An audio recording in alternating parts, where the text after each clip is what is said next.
Kini kami akan berbincang tentang rencana keluarga Joyo Hadikusumo menuntut pemerintah agar membersihkan nama mantan Pangkostrat Legend TNI Purnawirawan Prabowo Subianto. Kali ini perbincangan akan kami lakukan bersama juru bicara Prabowo Subianto, yakni Fadlison, dan koordinator Kontras Munir SH yang saat ini berada di studio kami. Selamat petang Bung Fadli. Pak Munir, apa kabar? Ya, Bung Fadli, saya mulai dari Anda. Anda juga hadir waktu tanggal 14 malam itu ya? Betul. Iya, tapi yang saya tanyakan adalah Pak Muladi ini katanya kok bisa bocor begitu? Ya, saya rasa kan kalau dilihat dari nomornya saja itu kan serinya B ya. B itu kan artinya biasa. Bukan rahasia ya? Dan saya rasa untuk hal-hal yang menyangkut masalah publik seperti ini, sebaiknya memang sudah seharusnya terbuka dan dibuka saja. Kami sendiri baru mendapatkannya kan baru beberapa hari. Iya, tapi kemudian muncul rencana untuk menggugat. Apa yang mau digugat? Ya, karena di dalam surat tersebut dijelaskan bahwa Legend TNI Purnawirawan Prabowo Subianto dinyatakan tidak ada keterlibatan sama sekali di dalam kerusuhan 14 Mei yang waktu itu diteliti oleh tim gabungan pencari fakta, dan di situ juga dijelaskan bahwa dugaan itu sama sekali tidak ada. Lalu tidak secara tepat. spesifik apa Tetapi yang dimasalahkan adalah bahwa walaupun demikian dia diberhentikan karena dia yang bertanggung jawab terhadap keamanan dan keselamatan negara. Nah, ini sangat tidak tepat karena yang bertanggung jawab itu adalah urut-urutannya itu adalah Presiden, kemudian Menhankam Pangap, dan seterusnya. Jadi alasan untuk pemberhentian itu adalah satu alasan yang sama sekali tidak tepat, keliru, dan tidak adil. Gitu. Iya, Pak Munir, apakah begitu memang tidak tepat kalau misalnya dianggap tidak bertanggung jawab, tidak terlibat dalam kasus 14 Mei, lalu tidak perlu dinonaktifkan? Ya, saya kira ini ada satu problemnya. Ini saya kira ini bumerang dari politik impunitas sebetulnya. Jadi dulu seharusnya kasus-kasus begini pemecatan orang itu nggak bisa dilakukan kalau orang itu nggak pernah dibuktikan di depan pengadilan. Betul. Apalagi dia misalnya kasus penculikan. Orang dituduh melakukan penculikan sebelum pernah ada peradilan bagi dia, itu sebenarnya sah. Dia secara hukum dilindungi, tidak bisa orang dipecat. Nah, ini yang dari dulu kita usulkan bahwa sudah seharusnya semua tuduhan itu harus dibuktikan oleh peradilan. Ya. Nah, baru pemecatan itu setelah oleh pengadilan dinyatakan orang salah atau benar. Saya kira ini jadi soal ketika ada impunitas, orang dilindungi secara pakai fungsi-fungsi hukum untuk tidak dituntut pengadilan, tapi itu sekaligus jadi alat politik untuk menghantam orang tanpa orang itu pernah membuktikan benar atau tidak. Iya, cuma kalau nggak salah waktu itu kan kaitannya tidak cuma ke kasus 14 Mei ya, tapi juga kasus penghilangan beberapa orang dan kemudian pelanggaran disiplin dari ada rekomendasi dari ini, kalau nggak salah Dewan Kehormatan Perwira. Ya, di sini justru ya masalah kerancuan-kerancuan itu terjadi, termasuk saya melihat ketidakadilan di dalam hal DKP itu, ya tidak ada satu proses yang terbuka. Dan kalau kita lihat juga dalam masalah penculikan, kita sudah lihat kalau mau dilihat yang paling bertanggung jawab tentu yang paling atas, ya. Ini sudah ada mekanisme yang diatur oleh ketentuan, termasuk di dalam ketentuan militer juga. Nah, tapi kita stick kepada masalahnya adalah ada satu surat, dan surat ini dikeluarkan secara resmi oleh pemerintah yang menunjukkan bahwa Prabowo tidak bersalah, sehingga alasan untuk memberhentikan itu sama sekali tidak tepat. Ini untuk meluruskan sejarah. Cuma mungkin kita harus mundur ke belakang, ketika ada ketidakpuasan terhadap hasil DKP, kenapa kemudian tidak diajukan keberatan atau kemudian dituntut? Ini ada soal begini ya. Saya dulu kan bahwa sebetulnya ini ada dualisme pernyataan pemerintah. Dulu penghentian Prabowo itu karena kasus penculikan dan DKP itu nggak ada hubungannya sama Mei. Nah, tiba-tiba pemerintah membuat keterangan seolah-olah pemecatan itu berkaitan dengan Mei. Ya, karena kasus lain. Gitu. Saya rasa begini, masalah penculikan itu juga kan bukan masalah Prabowo sendiri ya, dan saya rasa itu juga tidak bisa dibuktikan, dan sudah ada satu proses pengadilan militer di mana sudah ada tersangka-tersangkanya, dan di situ memang dibuktikan di dalam satu forum yang legal gitu ya. Nah, jadi masalahnya adalah di situ, sehingga upaya yang dilakukan atau rekomendasi dari DKP dengan adanya pengadilan mengenai penculikan itu sudah tidak berlaku. Ya, dan pemberhentian itu sendiri menjadi satu hal yang absurd. Iya, gimana ini yang sekarang kita Kontras lagi menggugat di pengadilan, sedang jalan ini gugatan kita kepada Pak Wiranto bahwa putusan DKP dulu menyatakan bahwa penculikan itu karena perintah orang dan kemudian orangnya dilakukan tindakan. Tapi begitu di sidang pengakuannya ini atas hati nurani macam-macam. Ini kan kasihan rakyat. Jadi kemudian berhenti sampai di situ dan tidak sampai berlanjut gitu ya. Padahal begini, kalau menurut saya bahwa kalau misalnya Prabowo atau siapa tidak terbukti, itu lebih baik di pengadilan. Dan Prabowo kenapa sih tidak ditarik aja ke menjadi saksi keterangannya? Kalau dia ada bukti-bukti tersangka, kenapa tidak dibawa ke pengadilan saja? Jadi ini kalau menurut saya kemudian kasus ini menjadi komunitasnya politik, dan itu tumpang tindihnya jadi kacau begini.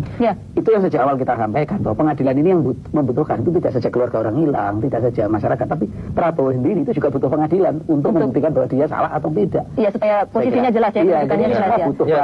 Saya rasa memang ya dalam hal ini yang terusik oleh kita adalah masalah sejarah yang menjadi tidak lurus, termasuk juga waktu itu ada pernyataan dari Pak Habibie mengenai konsentrasi pasukan di dalam forum editor Asia Jerman ya. Ketika itu Pak Habibie mengatakan karena itulah kemudian Prabowo diberhentikan. Jadi itu ada nanti omongan-omongan dari Indonesia bubar masukan kalau menurut aku. Aduh, jangan dipotong dulu. Hostnya udah pakai soundcard, jangan dipotong dulu. Ini memang anak Abah ini pinter-pinter ya kawan-kawan. Kalau kami diskusi itu memang kayak gini ya, nggak kayak termul kami diskusi.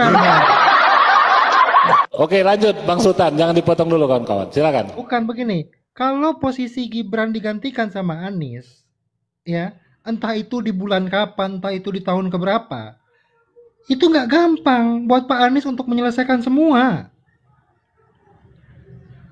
Untuk membantu kerjanya presiden dalam waktu jangka 3 tahun, apa 5 tahun, atau Pak Anies misalnya diangkat di tahun keempat, nggak segampang itu. Ya. Pertanyaan saya, Bang Sultan, seandainya Pak Anies nanti di 2029 jadi presiden, apa bisa menyelesaikan semua masalah? Akan terselesaikan semua masalah? Kan tidak juga. Permasalahan akan selalu muncul. Pasti kalau terpilih, pasti. Kalau terpilih, Bang. Pasti kalau terpilih, kenapa tidak? Bang Termul, kalau Pak Anies terpilih, ya, automatically semua orang-orang yang benci akan koruptor. Enggak kok semua pada pengen nyetel Anies gitu loh. Bukannya Anies kita, ini kan diskusi Abang Zombie. Bukan itu, kita diskusi. Silakan lanjut. Kita jangan terlampau bukan mendewakan memaksakan, betul. Kita tuh jangan memaksakan. Anda juga memaksakan Pak Anies supaya tidak jadi wakil harus jadi presiden 2029. Apa bedanya dengan anak saya? Saya memaksakan Pak Anies supaya jadi wakil presiden menerima. Anda memaksakan supaya Pak Anies menjadi wakil presiden. Itu kan sama aja. Bukan, skup kita itu bukan. Karena apa bedanya narasi Anda dengan narasi saya? Cuma berbeda aja. Ada keterikatan batin antara Prabowo dan Anies. Kalian harus tahu itu. Aduh, lanjut. Sepakat ini jatuh. Tidak segampang itu. Saya setuju kalau saya dituduh memaksakan Anies jadi presiden. Emang kenapa? Karena saya tahu kualitas. Anies memaksakan menjadi presiden, wakil presiden. Saya tahu kualitas orang kok. Itu yang turun tadi siapa itu? Bang Prabu yang turun ya. Ya, lanjut. Saya sepakat meskipun saya memaksa Anies. Emang kenapa? Dia berkualitas kok. Seperti Anda sampaikan. Iya, berkualitas Bang Putra. Gitu. Emang kenapa? Kalau saat ini kita paksakan Pak Anies untuk menggantikan Gibran, itu banyak persoalannya. Lagian ya kalau tahun 2005 ini, kalau tahun 2007 gimana dokter Termo, coba gimana coba? Malah tambah tipis Pak Anies menjadi seorang presiden gitu loh. Ya, lanjut. Pak Anies itu, ya kan Pak Anies itu punya kualitas. Pak Anies itu mutiara. Benar, tapi kan langkahnya tetap terbatas kalau menjadi wakil presiden gitu loh. Membutuhkan seorang Anies Baswedan untuk membantu pekerjaannya. Saya lebih sepakat. Kok Anda kok menghalang-halangi? Saya minta waktu lagi sebelum. Saya lebih sepakat kalau Pak Anies. Coba saya tanya sama Dr. Termo, keberhasilan pemerintahan apanya? Keberhasilan pemerintahan apa maksudnya? Yang pemerintahnya siapapun. Keberhasilan suatu pemerintahan apa poin-poinnya? Coba sebutkan. Kalau kita itu kalau mau ke depan itu harus ada poin-poin data-data yang harus kita pertanggungjawabkan. Lo Anda ini setuju tidak Pak Anies jadi wakil presiden? Tidak. Saya nggak ingin Pak Anies jadi tumbal untuk keberhasilan seorang Prabowo. Anda mau nanya setuju atau tidak gitu loh? Tidak. Jadi inilah. Tidak setuju. Anda kan jadi masalah. Anda nggak setuju. Saya setuju kok. Saya tidak ingin Prabowo. Tidak ingin menjadi tumbal. Alasannya. Anda dan hak saya. Keberhasilan pemerintahan itu berdasarkan peningkatan angka pertumbuhan. Ini orang ini kayak nggak ngerti cara diskusi gitu loh, menguji. Diskusi gimana Anda? Lalu udah menyerang pribadi pada saya. Potong-potong orang yang berbicara. Ini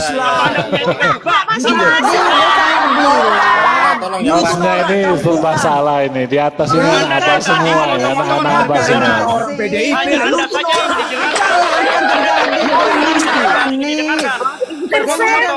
lu itu ada ini narasi tidak sama di sini di Komal ini. Lu itu norak. Bebas berpendapat lah, walaupun beda-beda santai aja, lanjut. Oke, saya pribadi itu pemikiran yang norak, yang kampungan. Biarkan saja. Dr. Temor, biarkanlah negara ini coba dulu. Saya Oke, tahan dulu. Tahan dulu kawan-kawan, biar kita ini diskusinya biar enak gitu loh. Nggak apa-apa, beda pandangan, beda ini nggak apa-apa. Biar kita bisa mendapatkan poin gitu dari diskusi kita ini kan gitu. Seolah-olah menyerang pribadi gitu loh. Ya, tolonglah kasih waktu saya. Ya, silakan Bunda Fitri dulu. Kenapa Anda tidak menyerang pribadi? Oke, Bang Termol, Bang Putra, tahan dulu. Tahan dulu. Saya cium. Ini saya cium nih berapa orang nih yang saya mau cium nih? Dokter Temol, gini Dokter Temol. Oke, sudah saya cium. Diam dulu ya. Oke, saya coba Bunda Fitri dulu sebelum saya ke yang lain. Bunda Fitri silakan. Jangan dipotong ya kawan-kawan ya. Ya, jangan dipotong. Terus Bunda Fitri nggak usah bertanya, Bunda Fitri nggak usah bertanya. Oke, lanjut. Keberhasilan suatu pemerintahan ya negara. Nanti habis Bunda Fitri aku ya. Oke. Ya, lanjut. Oke, siap, saya mute. Meningkatnya angka pertumbuhan. Prabowo menargetkan 8%. Dalam 5 tahun. Ini udah berjalan 6 bulan. Tinggal 4 tahun lah padatnya gitu. Tahu abang berapa angka pertumbuhan ekonomi sekarang? 4,5. Alasan 4,5 apa yang terjadi? Inflasi, lemahnya nilai tukar rupiah. Itu yang menyebabkan pertumbuhan ekonomi rendah. Memang Prabowo itu mencari orang yang cerdas sekarang. Ada bersama Pak Anies sekarang. Tapi saya menyarankan Pak Anies harus berpikir juga. Kalau berhasil Pak Anies, bukan nama Pak Anies yang muncul, Prabowo. Itu alasan saya nggak setuju. Jangan dipotong dulu deh Termol. Aduh, kan udah saya cium tadi. Nggak apa-apa. Jangan dipotong dulu. Biar saya juga bisa mendapatkan poin. Biar saya juga bisa mendapatkan poin, saudara-saudaraku. Yang punya mulut itu bukan Anda loh. Semua kita punya mulut. Ya, saudara kita ini saudara semua. Jangan dipotong dulu. Iya, Termol, saudaraku jangan dipotong.